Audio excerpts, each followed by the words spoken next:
देखते हैं, नेक्स्ट में आप लोग कोशिश करिएगा, ठीक है। ये भी एक हर रिएक्शन में कुछ ना कुछ नया है जो आपको कुछ नया सिखाएगा, ठीक है। चलो देखते हैं यहाँ पर, यहाँ जिंक की ऑक्सीडेशन स्टेट क्या है, 0। तो पहला चैलेंज तो यही था कि जिंक की ऑक्सीडेशन स्टेट पता करें। तो ये जिंक की ऑक्सीडेशन स्टेट वही पता कर पाएगा जिसको NO3 पे चार्ज पता है।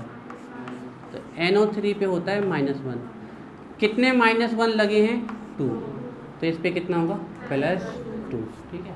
तो हम ऐसे दूर करके लिखेंगे ऐसे, तो इस पे +2, ठीक है। चलो पहला टारगेट यही था, तो वो आप है ना, जिसको ये नहीं पता था तो वो यहीं रुक जाएगा। अब अगला, ठीक है, जिंक 0 से 2 पे गया, इसका ऑक्सीडेशन हुआ, ठीक है। अब अगला H यहाँ 1 पॉजिटिव है, वाटर को तो छोड़ ही दो, नहीं भी छोड़ना तो यहाँ भी H1 पॉजिटिव है, तो इसका तो कुछ नहीं हुआ, है ना, इसको छोड़ ही दो। अब ये NO3 है, नाइट्रोन की ऑक्सीडेशन स्टेट ये यहाँ क्या है, +5, और यहाँ पर भी कितनी है, +5 है ना, चेक कर लो। जब ये जिंक से टूटेगा तो क्या बनेगा, NO3 -1 बनेगा ना ये, तो बताओ ये किस पे है, या फिर सीधी बात है, ये भी NO3 है, ये भी NO3 है, ऑक्सीडेशन स्टेट क्या होंगी इनकी, सेम। मतलब यहाँ से इस NO3 का कुछ नहीं हुआ है, इस वाले NO3 में इसका कुछ नहीं हुआ है। यहाँ इसकी ऑक्सीडेशन स्टेट कितनी है, 5, और यहाँ भी इस वाले नाइट्रोन की ऑक्सीडेशन स्टेट +5 है।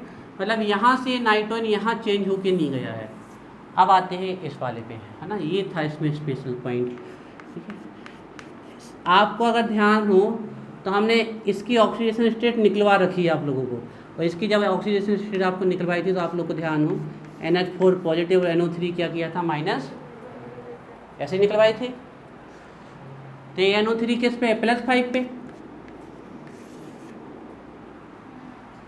तो मतलब इस नाइट्रोजन का यहाँ से यहाँ पर भी कोई ऑक्सीडेशन, कोई रिडक्शन नहीं हुआ है। अब बचा सिर्फ ए वाला नाइट्रोजन, तो ये आयनिक कंपाउंड है, इसकी हमने आपको निकलवा भी रखी है। तो इसमें NH4 की ऑक्सीडेशन स्टेट निकालनी, तो इसको आपको तोड़ना आना चाहिए था, NH4 पॉजिटिव है, NO3 नेगेटिव। अब बताओ यहाँ इस नाइट्रोजन की ऑक्सीडेशन स्टेट कितनी है -3, दिख रही है। टोटल पे चार्ज, एक हाइड्रोजन का +1, तो 4 का +4, उस साइड जाएगा -4, तो ये वाली नाइट्रोजन किस पे है, तो बहुत लोग यहीं पर, हाँ हाँ, NO3 का -1,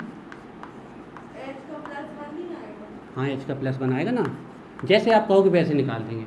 H+1 अलग करना है, किसी के साथ रखना है, अलग कर दिया। अब NO3 -1 पे निकाल लो तो भी +5 आएगी, और H के साथ निकाल लो तब भी +5 आएगी, जैसे निकाल लो तो दोनों तरीके से +5 आएगी। जब आप H के साथ रखोगे तो वो NO3 पे -1 नहीं आएगा, तो भी +5 ही आएगी। अब दूसरा स्टेप हमने कहा था, देखना इस वाले में भी दो लोग फंसोगे आप लोग, कि सिर्फ उन्हीं को बैलेंस करना जिनका ऑक्सीडेशन हुआ है या रिडक्शन हुआ है, ठीक है। तो जिंक यहाँ 1 है और यहाँ जिंक 1 है बैलेंस, यहाँ नाइट्रोजन 1 है, लेकिन यहाँ 2 नहीं काउंट कर लेना, क्योंकि सिर्फ उसी को बैलेंस कर। अब अगर यहाँ हम 2 काउंट कर लेते तो यहाँ इसके आगे हम तुरंत क्या लगा देते, तो वो हमारा गलत हो जाना। हम इसलिए बार बार चिल्ला के कह रहे हैं, सिर्फ उसी को बैलेंस करना है जिसका ऑक्सीडेशन हुआ है, रिडक्शन। तो इस वाले नाइट्रोजन का रिडक्शन हुआ है, तो सिर्फ इस नाइट्रोजन को बैलेंस करो, तो दोनों तरफ नाइट्रोजन भी कितने हैं, 1, मतलब इसको भी बैलेंस नहीं करना है। अब पता करो कितने का ऑक्सीडेशन हुआ, 0 से +2, कितने इलेक्ट्रॉन लॉस हुए, यार नहीं लिखना लॉस 2 इलेक्ट्रॉन हुए, तो आप लिख सकते हो ऑक्सीडेशन ऑफ 2 इलेक्ट्रॉन, ऐसे लिख सकते हो लॉस 2 इलेक्ट्रॉन, ठीक है, इसको ध्यान रखना। +5 से -3 कितने का हुआ चेंज,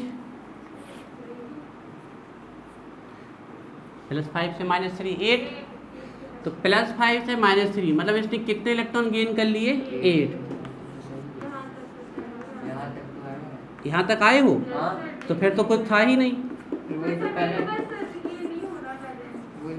हमारे ख्याल से कठिनाई तो यही थी, इसके बाद तो कुछ बचा ही नहीं था। चलिए अब इसी नंबर से चाहो तो मल्टीप्लाई कर लो या इसका सिंपल रेसी ले आओ। 2 1 जा 2, 2 4 जा 8, ठीक है। अब इसके नंबर से इसे मल्टीप्लाई करो और इसके नंबर से इसे, ठीक है, करते हैं। 4Zn 4Zn 4Zn 4Zn NO3 whole twice. अब आई इसके नंबर से इसे मल्टीप्लाई करो तो 1HNO3 1HNO3 और 1NH4NO3। बाकी अगर कुछ और होता तो लिख देते, वाटर है तो उसको लिखने की ज़रूरत नहीं है, ठीक है। चलिए इसके बाद balance elements except oxygen hydrogen, forging, ये तो यहीं से बैलेंस करते हुए आ रहे हैं। अब यहाँ एक NO3 है, सॉरी अब NO3 नहीं, नाइट्रोजन चेक करना है हमें। यहाँ एक नाइट्रोजन है और यहाँ देखो कितने नाइट्रोजन है, 2 4 जा तो 8 नाइट्रोजन तो ये है। एक काउंटिंग करना भी आना चाहिए कि एक ZNO3 में कितने नाइट्रोजन है, 2, तो 4 में कितने, और यहाँ कितने नाइट्रोजन है, 2। अब पूरा काउंट करना है तो टोटल यहाँ नाइट्रोजन कितने हैं, तो यहाँ भी 10 होने चाहिए, तो इसके आगे क्या लगा दे, हो गए 10 नाइट्रोजन। अब बैलेंस हो गए नाइट्रोजन हमारे। नाइट्रोजन के बाद अब हमें बैलेंस क्या करना है, ऑक्सीजन। यहाँ कितनी ऑक्सीजन है, 30 ऑक्सीजन है यहाँ। एक मॉलिक्यूल्स के पास कितनी है, 6, तो 4 के पास कितनी हुई, 24, मतलब यहाँ है 24 ऑक्सीजन। ये काउंटिंग भी आनी चाहिए। और यहाँ कितने ऑक्सीजन है, तो यहाँ 27 ऑक्सीजन है। यहाँ 30 ऑक्सीजन है और यहाँ 27 ऑक्सीजन है। कितनी ऑक्सीजन कम है, तो जितनी ऑक्सीजन कम है उतने वाटर ऐड कर दो। नाउ बैलेंस हाइड्रोजन, यहाँ 10 हाइड्रोजन है और यहाँ 3 2 जा 6 और 4, यहाँ भी 10 हाइड्रोजन। ये रिएक्शन बैलेंस हो गई एसिडिक मीडियम में। इसको बेसिक में भी करेंगे, पहले लिख लो। अब बेसिक में करने के लिए यहाँ पर H पॉजिटिव है ही नहीं, वैसे नहीं होगी ये रिएक्शन, क्यों नहीं, तो H आयन नहीं आ रहे ना, वो बेस्ट।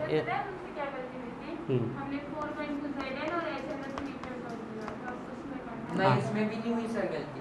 हम लास्ट में पता नहीं क्या गिन रहे थे, इसमें बैलेंस करने को अब ये हो गई। हाँ तो बस यही तो है, छोटी छोटी बातें। चलिए तो नेक्स्ट करके दिखाओ मैं आप लोग।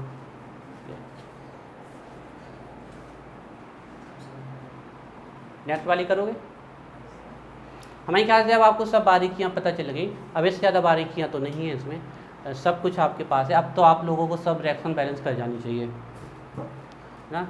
ये सबसे हटके रिएक्शंस है, स्पेशल टाइप की रिएक्शन, तो इसमें टिक रखो आप। ये रिएक्शन छोटी है लेकिन गंभीर टाइप की रिएक्शन है, और ये आ जाए तो सब लोगों की बस की नहीं है बैलेंस करना। इसमें बहुत सारी चीज़ें ऐसी थी जो हटकी थी।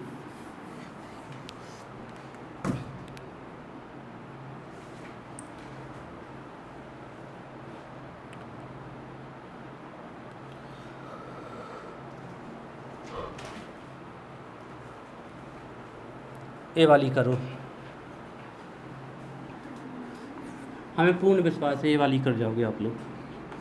CuHN, क्योंकि इसमें फंसाने वाली चीज़ें नहीं है। HNO3 CuNO3 whole twice NO2 plus H2। जल्दी से करो इसको, 2 मिनट में बैलेंस। हर एक बात को ध्यान रखना।